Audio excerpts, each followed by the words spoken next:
Alright, here we are back in match 1 of draft number 2. I'm going to go ahead and keep this hand. It's missing our green mana for this, but I can draw counter spells are good, white source is good, green source is good, and it's got the double island for Gush already, plus a turn 2 play. So, on the play, I'm going to keep this.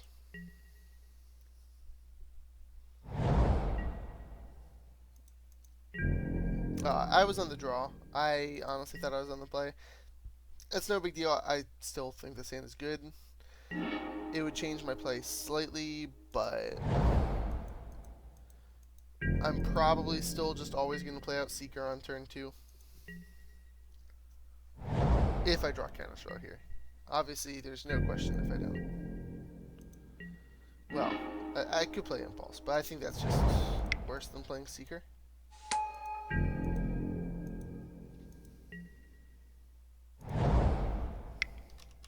Let's go ahead and respond to this guy. Give him a good luck too. Alright, we have a Mana-Gorger Hydra.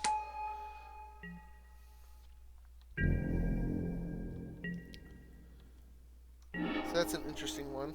It's honestly one that I would be okay playing in my deck. Since the Splashing Green, it sort of has permanent prowess.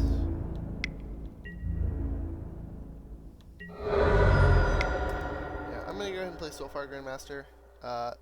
If he doesn't cast anything, it'll trade with this Mana-Gorger Hydra. Otherwise, I am a little maybe afraid of this Mana-Gorger Hydra getting out of control. But if I can, hit land drops to play this Wurmcoil Engine, I think I should be fine. Garruk. Okay, that's not the worst. He's probably going to make a 3-3, if I had to guess. Playing some sort of rogue deck.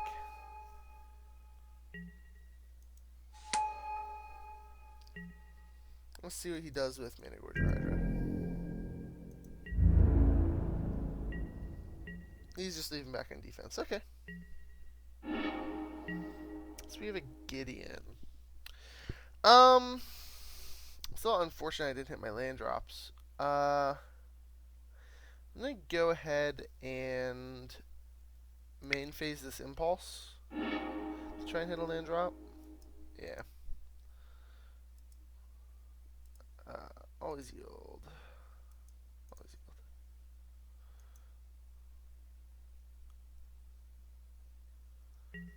Mana-Gorger Hydra is scary.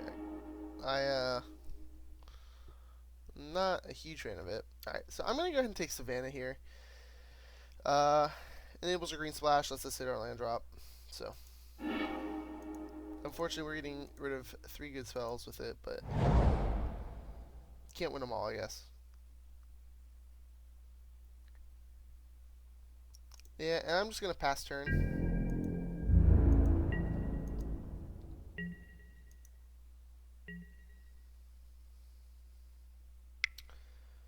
What I'm really hoping here is maybe he taps out for something not too scary and attacks with Mana-Gorger Hydra. That way I can play this Gideon.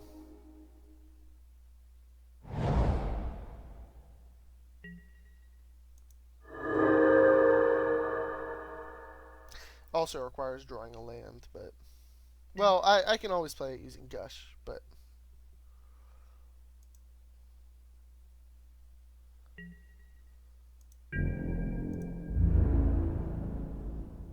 Yep, here comes the beats. The beat squad. Oh, never mind.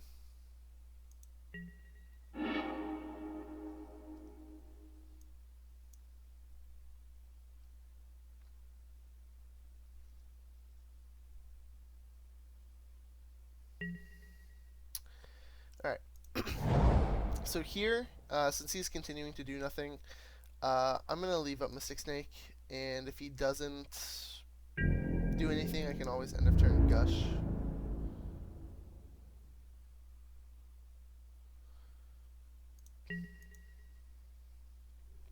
I'm fine just sitting around waiting for him, as long as I can stop this Garruk eventually.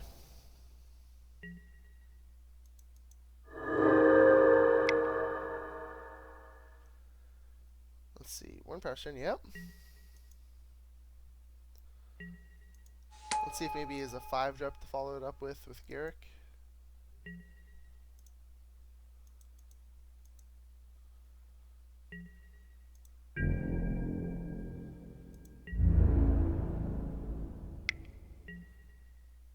Yeah, we're just gonna take this damage.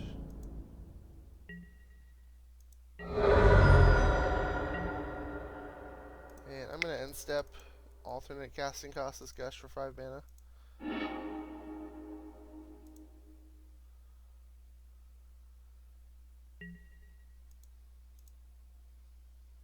Don't worry guys, it has lifelink. Alright, that's a decent pickup.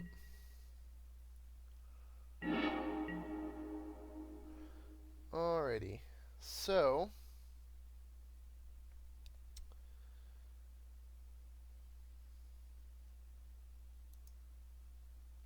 don't care about Garrick's ultimate this turn. So I think I'm just gonna go ahead and play Gideon.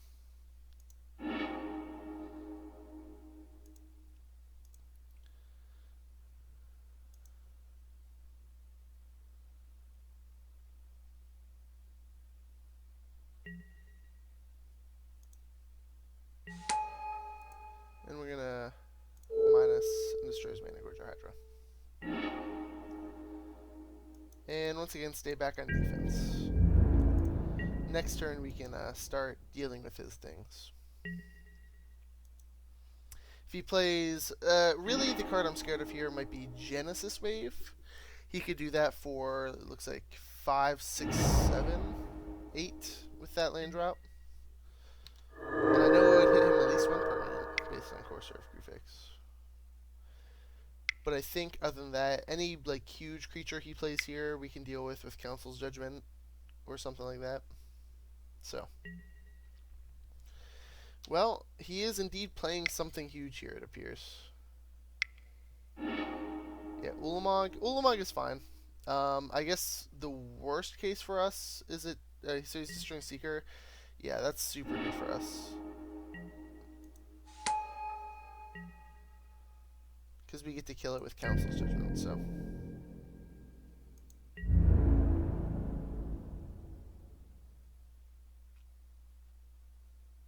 Alright, so both are attacking Gideon here. If Gideon went to 1. Yeah, there's not much Gideon's gonna do. I'm just gonna let Gideon die.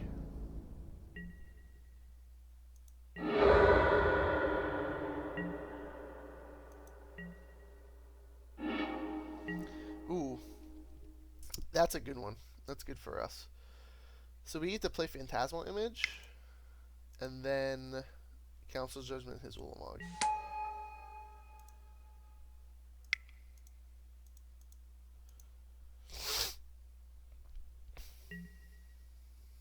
I'm gonna vote for this Ulamog, as a matter of fact.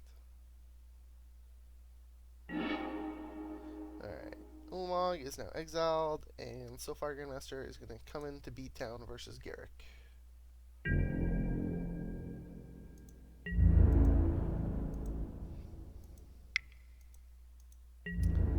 Now, if he has more big creatures, I'm starting to be a little more scared. But, I feel like we weren't beating that one, so we have to deal with it. Hopefully we can draw something good here in the next couple turns. I'd just appreciate more lands, honestly. Obviously, that's what he's hitting. He's a Woodfall Promise on top of his library that I'm not too scared of.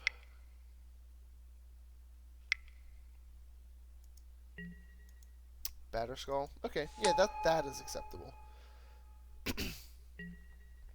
That is very beatable.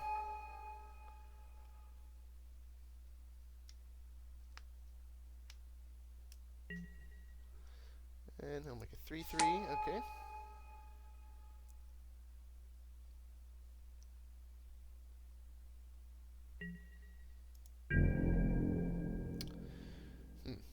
Would I be fine with that? Yeah, I'd be fine with that.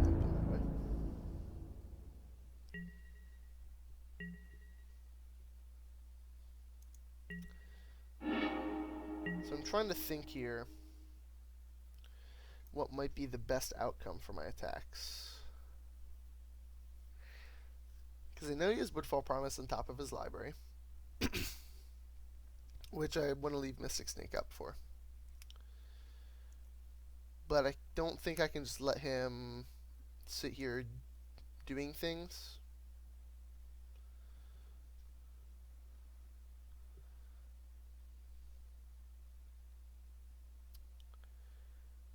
So if I attack, he'll sacrifice 2 lands.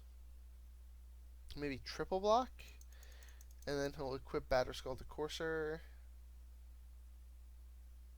Can he still cast Woodfall Promise if he hits a land drop? Yeah. So I think I am just going to wait this turn.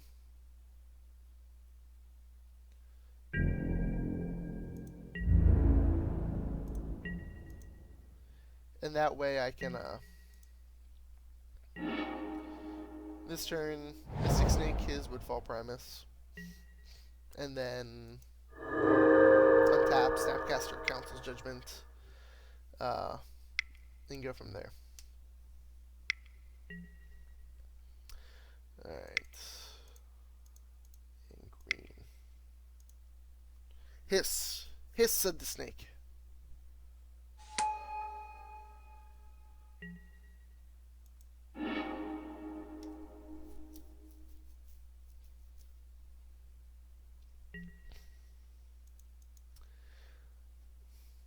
Let's see if maybe he has something else here. Eternal Witness? Oh no! That's fine. I think Woodfall Primus is pretty beatable.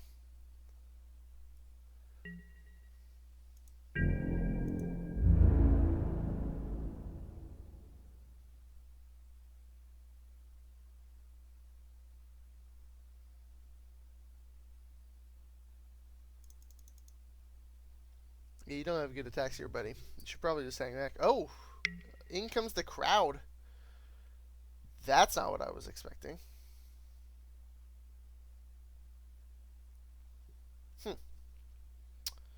Okay. Well, we are going to do some blocks. One block there, and we're going to double block on this guy.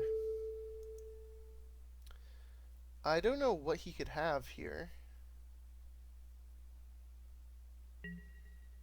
But I felt that was very good for us.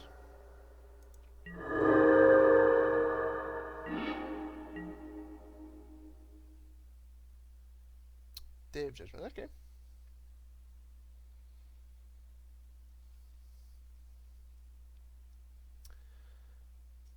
So,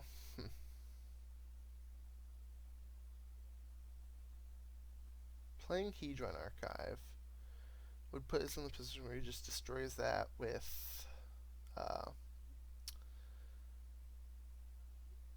think that might be better for us, though. I'm going to lead, first off, with an attack at Garruk with Ulamog.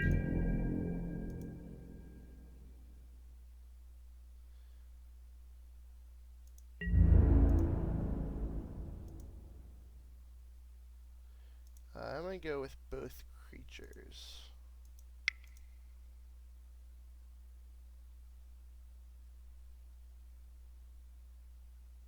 Unfortunately, this Ulamog is not indestructible.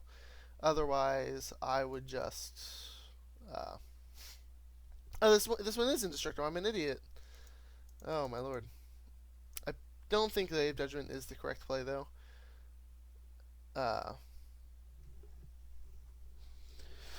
So maybe he doesn't realize I'm attacking Garruk and he goes ahead and doesn't sacrifice it. Or if he plans on blocking and keeping it at 1, that is also acceptable.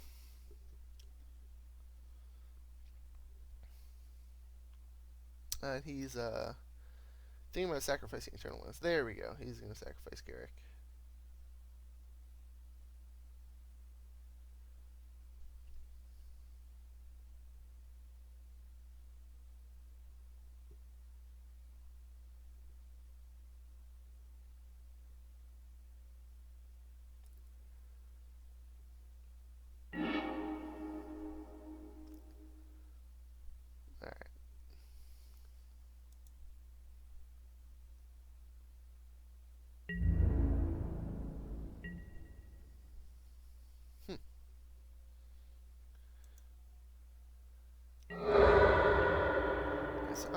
ahead here. Play Hedron Archive, because it lets me... One, it prevents lethal, because if he equips Batterskull to something, I can tap that. And if he's doing that, then he doesn't get to cast this Woodfall Primus. And if he just casts Woodfall Primus, then he's going to blow up the Hedron Archive, and I get to untap and Snapcaster Council's Judgment him.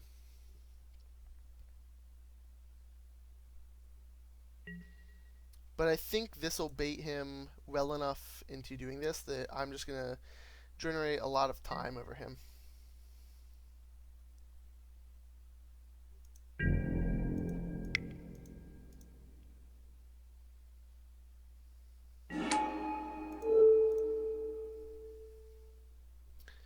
Yeah, I think this is now an extremely good position where we're going to get to untap and cast Day of Judgment and then attack him and trigger Annihilator. I'm going to go ahead and block since we're playing on Day of Judgmenting anyway.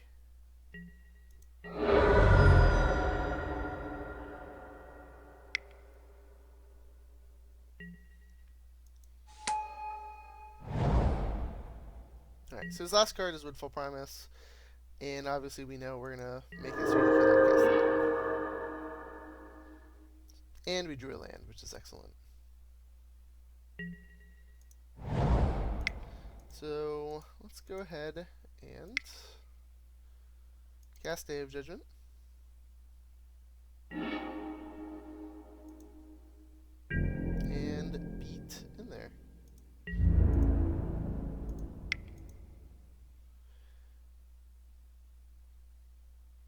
This is going to stop him from casting Woodfall Primus and also just put him on a 3-turn clock. So I think we are in an excellent position.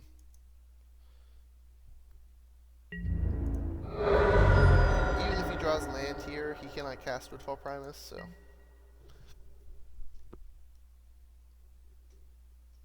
Yeah, I believe Woodfall Primus is 8 anyway. If it's 7, he can. Okay. So we're going to begin sideboarding. So we have a Rug ramp deck, it appears. I think our deck is pretty good against this. I can see bringing in Pithing Needle. I think our deck is just good though. So Exalted Angel might be good in this matchup, since he kind of clogs up the ground with his Planeswalkers. So maybe I want Exalted Angel over Brimaz. Yeah, we'll go with that.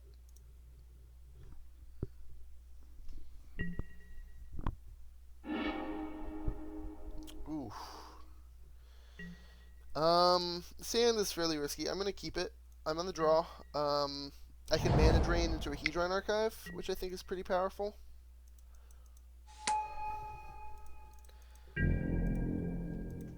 Not to mention we're one white away from being on board with having actual creatures on the board.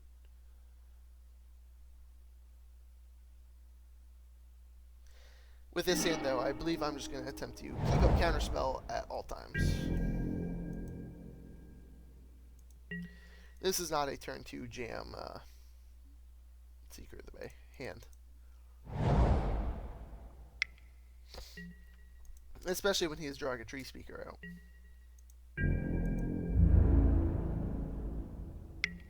And he's getting into the red zone. Alright, well, we did find the white source. So, hopefully he just goes to cast something big this turn. The other alternative for the hopefully is we draw 2 lands. Or 1 land. So we can go next turn Savannah, next turn... Ooh, here we go. You know you want to, baby. Yeah, Garruk. We'll go ahead and mana drain that.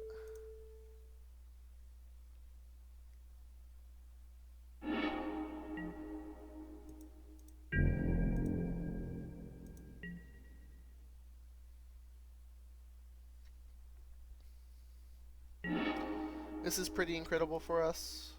It means we get to play Mentor with Counterspell back up now that we do that.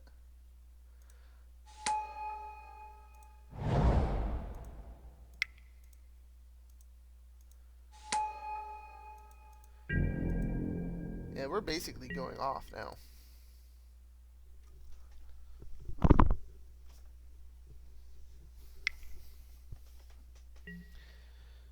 Yeah, Harmonize.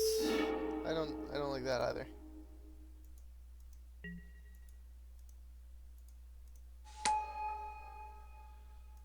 So.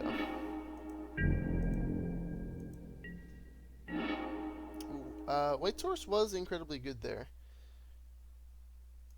It lets us destroy his Derogatory Speaker, which is what's giving him mana,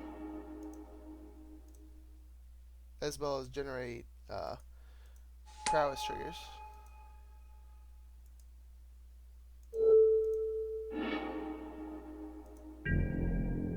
Now we get to be in there for 5.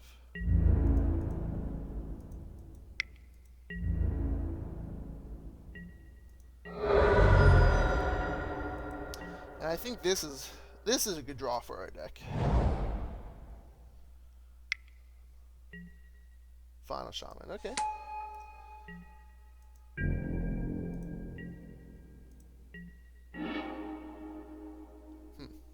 So if we go Pestermite, tap for 10, we 10 him, and then play a Seeker. Yeah, I'm down.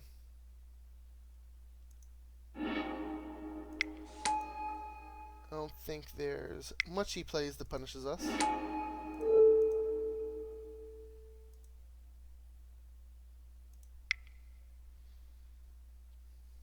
Yeah, I'll just go ahead and main phase the Seeker. Optimal F6 value.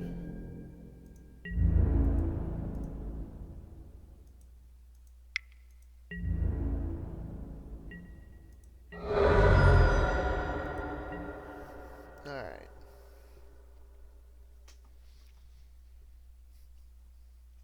I'm feeling pretty good about our position here.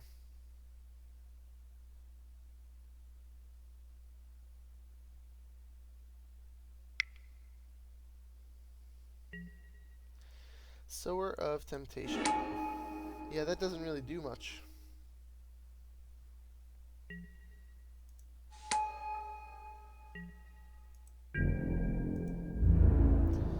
Since he is going to have to block this turn.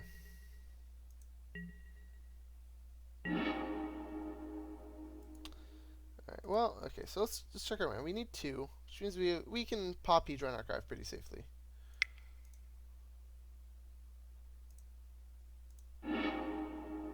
Alright, so we found cards that we don't want to cast. Let's go ahead and make Gideon a Mama. He has to block that, which will do his Final Shaman. Then he has to block something else, so we can block a Monk that would kill him. So he has to trade with either of these. Yeah, this attack is great for us.